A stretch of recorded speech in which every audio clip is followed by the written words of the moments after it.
নমস্কার বন্ধুরা, আমি ডোনা রিগালিস লাইফ কিচেন চ্যানেল নিয়ে তোমাদের সামনে এসেছি। আজকে আমি তোমাদের জন্য সিলভার ক্রাব মাছের একটা রেসিপি নিয়ে এসেছি। এই রেসিপিটা সিলভার ক্রাব মাছ ছাড়া যে কোনো অন্য মাছ দিয়ে তোমরা করে ফেলতে পারো, আর কম তেল মশলা দিয়ে এই রেসিপিটা আমাদের কিন্তু অত্যন্ত প্রিয়। আশা করি তোমাদের ভালো লাগবে। যদি ভালো লাগে অবশ্যই রেসিপিটাকে একবার বাড়িতে ট্রাই করো। চলো তাহলে কথা না বাড়িয়ে ঝটপট রান্নাঘরে যাই আর রেসিপিটাকে শুরু করে দিই। কড়াতে আমি দুটো শুকনো লঙ্কা দিয়ে দিলাম। শুকনো লঙ্কাটাকে ড্রাই রোস্ট করে নিব। এই মাছের ঝোলটার জন্য কিছু কিছু মশলা আমাদের প্রয়োজন, যেটাকে ড্রাই রোস্ট করে নিতে হবে।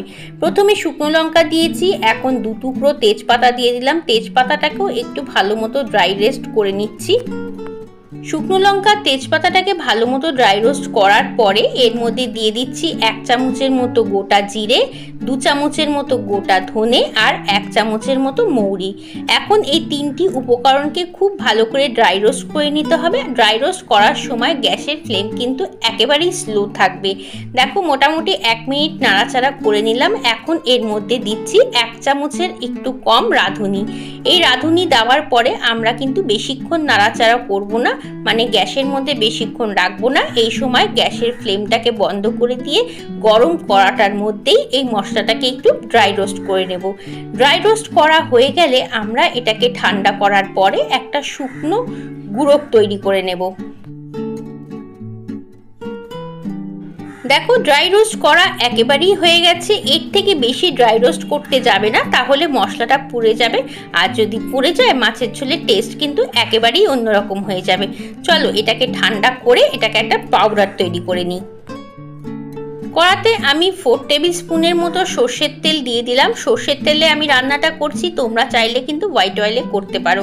তেলটাকে খুব ভালো করে গরম করে নিতে হবে। তেল গরম হয়ে গেলে আমরা যে হলুদ লবণ মাখিয়ে রেখেছি মাছটা, সেই মাছগুলোকে তেলের মধ্যে দিয়ে ভেজে নেব। মাছ কিন্তু খুব কড়া করে ভাজবো না, একটু লাইট করেই ভাজতে হবে। দেখো প্রথমে আমি 3টা মাছ দিচ্ছি, তারপরে বাকি 3টে দেবো। একবারে দেবো না, তাহলে পরে মাছগুলো ভেঙে যাওয়ার চান্স থাকবে।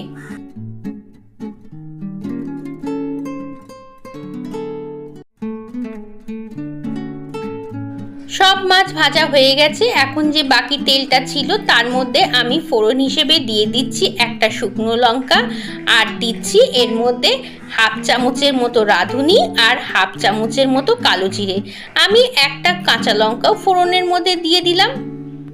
ফোড়ন থেকে সুন্দর গন্ধ বেরোতে শুরু করেছে। এখন এর মধ্যে দিয়ে দিচ্ছি 3 চামচের মতো আদা বাটা।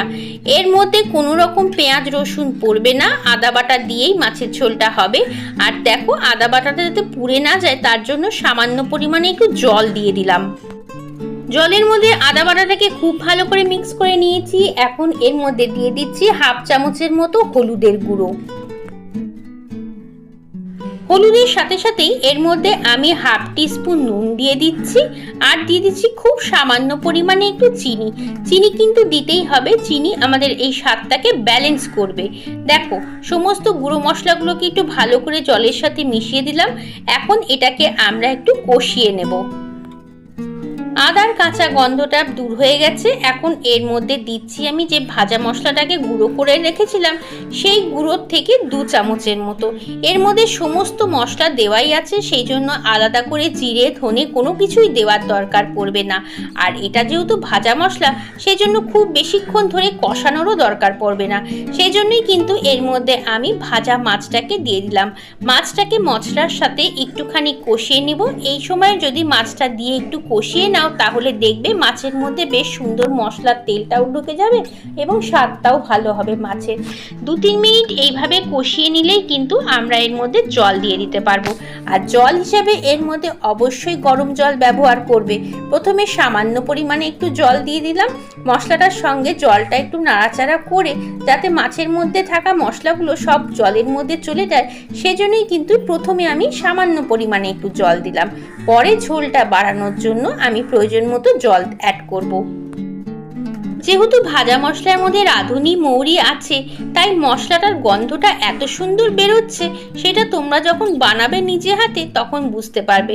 অপূর্ব সুন্দর মাছের ঝোলটার গন্ধ বেরিয়েছে। ঝালের জন্য আমি এর মধ্যে 2টো চেরা কাঁচা লঙ্কা দিয়ে দিলাম। ঝালের ব্যাপারটা কিন্তু যার যার ব্যক্তিগত, যদি বেশি লঙ্কা পছন্দ করো তাহলে অবশ্যই কাঁচা লঙ্কার পরিমাণ বাড়িয়ে দেবে। এই মশলার মধ্যে শুকনো লঙ্কার গুঁড়োর ব্যবহার কিন্তু হবে না। যে ভাজা শুকনো লঙ্কাটা ছিল তাতেই কিন্তু শুকনো লঙ্কার কাজটা হয়ে যাবে। কোনো রকম শুকনো লঙ্কার গুঁড়ো বা কাশ্মীরি লঙ্কার গুঁড়ো কোনোটাই এর মধ্যে দেওয়ার দরকার নেই।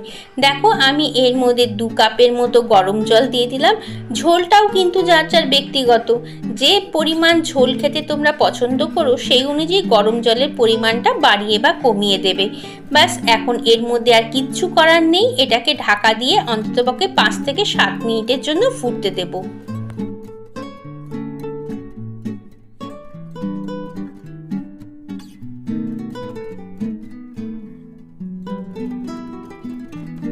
পাঁচ 7 মিনিট হয়ে গেছে, ঝোলটা বেশ সুন্দর করে ফুটে গেছে। দেখো ঝোলের পরিমাণ কিন্তু যার যার ব্যক্তিগত, তোমাদের প্রথমেই বলেছিলাম। তবে এই মাছের ঝোলটা খুব বেশি ঝোল রাখলে ভালো লাগে না, মোটামুটি ঝোল থাকলেই এই মাছের ঝোলটা ভালো লাগে। এখন এর মধ্যে আরেকটা জিনিস দেব, সেটা হচ্ছে গোবিন্দভোগ চালের গুঁড়ো। গোবিন্দভোগ চালকে ভালো করে ধুয়ে আমি মিক্সির মধ্যে গুঁড়ো করে রেখেছি। সেই গোবিন্দভোগ চালের গুঁড়োটা এই মাছের ঝোলে কিন্তু অবশ্যই দিতে হবে। সেই জন্য আগে থেকে গুঁড়োটাকে তৈরি করে রাখবে।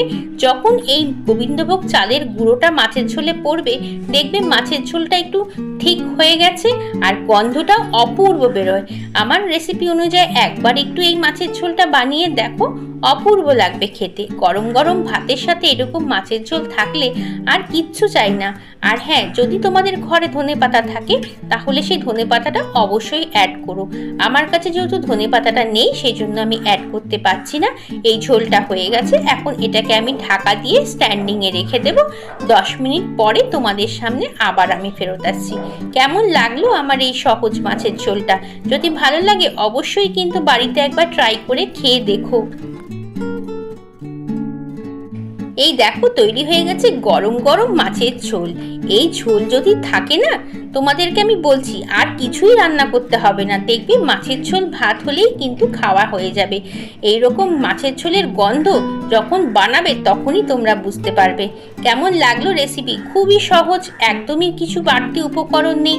আমার রেসিপি যদি ভালো লাগে অবশ্যই লাইক কমেন্ট শেয়ার করো। নতুন বন্ধু হয়ে থাকো যদি, বা আজকেই প্রথম চ্যানেলটা দেখছো, তাহলে অবশ্যই চ্যানেলটাকে সাবস্ক্রাইব করে পাশে থাকা বেল আইকনটা টিপে রেখো। তাহলে আমি যখনই ভিডিও আপলোড করব তার নোটিফিকেশন তোমাদের কাছে পৌঁছে যাবে। চলো আজকের মতো বিদায় নিই। সবাই ভালো থেকো এবং সবাইকে টাটা।